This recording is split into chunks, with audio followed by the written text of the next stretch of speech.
नमस्कार विद्यार्थियों। भारत के राज्य ये सिर्फ नक्शे पर खींची गई कुछ लकीरें नहीं हैं। नहीं, बल्कि ये अपनी अपनी राजनीति, अपनी पहचान और अपनी ताकत के बड़े केंद्र हैं। आज हम बीए तृतीय वर्ष के राजनीति विज्ञान के इसी बहुत ही दिलचस्प विषय भारत में राज्यों की राजनीति के पूरे पाठ्यक्रम को समझने वाले हैं। ये हमें ये जानने में मदद करेगा कि हमारे देश की जो राजनीतिक व्यवस्था है वो जमीनी स्तर पर असल में काम कैसे करती है। तो चलिए एक नज़र डालते हैं कि इस सफ़र में हम क्या-क्या जानने वाले हैं। हम शुरुआत करेंगे पाठ्यक्रम के एक छोटे से परिचय से, फिर देखेंगे कि भारत के ये जो राज्य हैं ये बने कैसे। इसके बाद हम पहचान और राजनीति के जो जटिल रिश्ते हैं उनको समझेंगे, राज्यों के आपसी संबंधों पर भी नज़र डालेंगे और हाँ, आखिर में ये भी देखेंगे कि ये सारा ज्ञान आपके लिए करियर के कौन-कौन से दरवाजे खोल सकता है। ठीक है, तो सबसे पहले कुछ ज़रूरी बातें। ये कोर्स आखिर है क्या और आपकी पढ़ाई में इसकी जगह क्या है? पाठ्यक्रम का भाग अ हमें इसी के बारे में बताता है। जैसा कि आप यहाँ देख सकते हैं, ये बीए तृतीय वर्ष का एक माइनर प्रश्न पत्र है जिसका कोड है A3POSC2T। देखिए, इसका मुख्य उद्देश्य आपको सिर्फ किताबी ज्ञान देना नहीं है, बल्कि भारत में जो राज्य स्तर की राजनीति है उसकी असलियत से आपको परिचित कराना है। अब आते हैं पाठ्यक्रम के सबसे अहम हिस्से पर, यानी भाग ब पर। पहली दो इकाइयां हमें कहानी की बिल्कुल शुरुआत में ले जाती हैं कि आखिर आज जो हम भारत देखते हैं वो बना कैसे। ये हमारे देश के आधुनिक राजनीतिक भूगोल की नींव है, इसे समझना बहुत जरूरी है।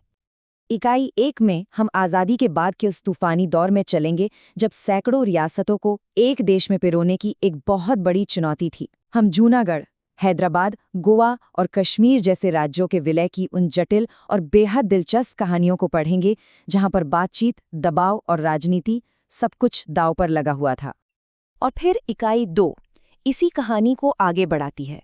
यहाँ हम ये देखेंगे कि राज्यों की जो सीमाएं हैं वो भाषा, धर्म और क्षेत्रीय पहचान के आधार पर कैसे फिर से खींची गई। ये एक बहुत ही जटिल प्रक्रिया थी जिसने ये तय किया कि आज भारत का नक्शा आखिर ऐसा क्यों दिखता है। अच्छा, राज्य तो बन गए, लेकिन अब उनकी राजनीति चलती कैसे है? अगली दो इकाइयां इसी सवाल का जवाब देती हैं, जहां हम पहचान और राजनीति के गहरे रिश्ते को समझने की कोशिश करेंगे। आज की भारतीय राजनीति को अगर समझना है तो ये बहुत बहुत जरूरी है। तो इकाई 3 इस बात पर गौर करती है कि क्षेत्रवाद, जाति और समुदाय जैसी पहचानें जो हैं वो राज्य की राजनीति और पार्टियों को कैसे दिशा देती हैं। हम ये भी देखेंगे कि राज्यों की अपनी राजनीति राष्ट्रीय मुद्दों पर कैसे असर डालती है या उनसे कैसे प्रभावित होती है। इकाई 4 का फोकस है केंद्र और राज्यों के बीच शक्ति के संतुलन पर, जो आप जानते हैं हमेशा से एक बहस का मुद्दा रहा है। हम इसमें गठबंधन सरकारों की मजबूरियों, केंद्र राज्य संबंधों में तनाव और हाँ, राज्यपाल की अक्सर विवादास्पद भूमिका जैसे विषयों पर गहराई से बात करेंगे। केंद्र और राज्य के रिश्ते के बाद अब बात करते हैं राज्यों के आपसी रिश्तों की। इकाई 5 हमें यही दिखाती है, जो भारतीय संघवाद का एक और बहुत महत्वपूर्ण पहलू है। देखिए, एक देश के भीतर होने के बावजूद राज्यों के बीच कई टकराव होते हैं। इस इकाई में हम पानी और सीमा को लेकर होने वाले विवादों से लेकर जन कल्याण की नीतियों को लागू करने तक की चुनौतियों को समझेंगे। और हम ये भी जानेंगे कि अंतर्राज्यीय परिषद जैसे जो तंत्र हैं वो इन विवादों को सुलझाने में क्या भूमिका निभाते हैं। अब इन सभी विषयों में महारत हासिल करने के लिए सही अध्ययन सामग्री का होना बहुत जरूरी है।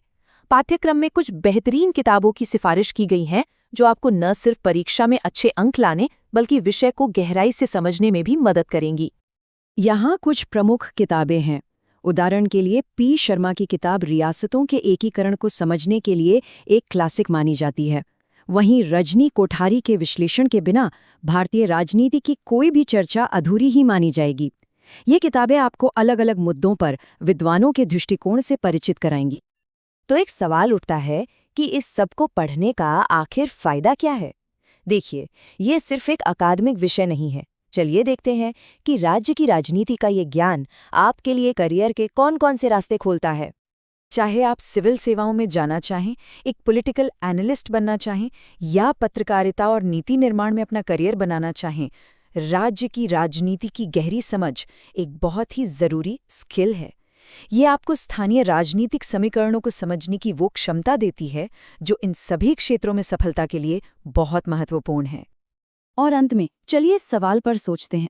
राज्य की राजनीति को समझना हमें सिर्फ एक अच्छा छात्र नहीं बल्कि एक बेहतर और जागरूक नागरिक भी बनाता है।